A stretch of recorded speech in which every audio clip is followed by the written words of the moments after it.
Ever wonder how engineers decode the behavior of complex systems, like a bridge, a robot, or even your brain? It's like solving a puzzle with missing pieces, and today we're diving into the math that unlocks these secrets. Let's start with the basics. Imagine you want to understand how a system responds to different frequencies, like how a guitar string vibrates at various pitches. You collect data, but it's noisy and incomplete. How do you reconstruct the system's true behavior? That's where the Loewner operator comes in, a mathematical tool that bridges the gap between measurements and the system's hidden structure. But here's the twist: this operator isn't always easy to reverse. The research we're exploring today introduces a clever trick using the inverse adjoint Loewner operator. Think of it as a reverse engineering tool. By breaking down the problem into simpler parts using special building blocks called EK and FK, we can solve for the system's parameters. It's like using a set of Lego bricks to reconstruct a complex model. Now here's where things get really interesting.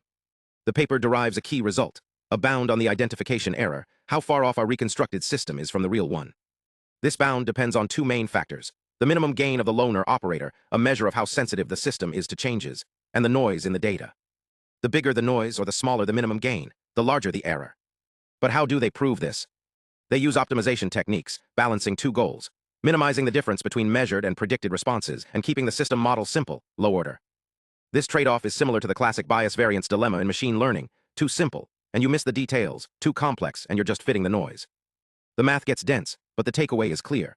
By analyzing the Loewner operator's structure and its inverse, the researchers show that with enough experiments, you can reliably estimate the system's behavior.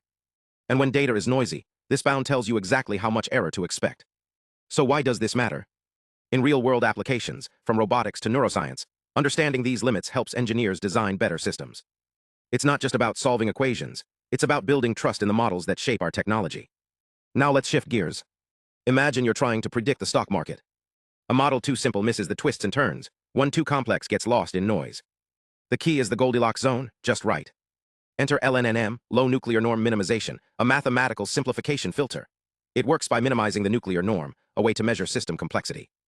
Picture a matrix representing a system's behavior. The nuclear norm counts how many building blocks are needed to describe it.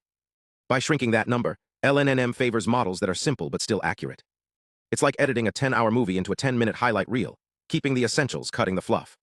Why does this matter? Real-world systems are often deceptively simple. A drone's flight path follows elegant physics laws, but sensor noise and variables make it messy. LNNM cuts through the clutter, giving us models that are easy to understand and reliable. Here's the exciting part. The researchers tested this idea, and the math almost perfectly matched real-world results.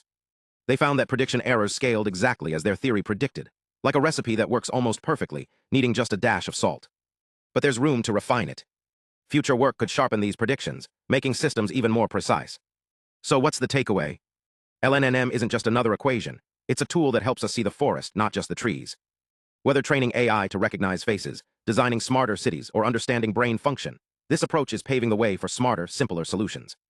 Next time you interact with technology, remember, behind the scenes, math is working overtime to keep things simple.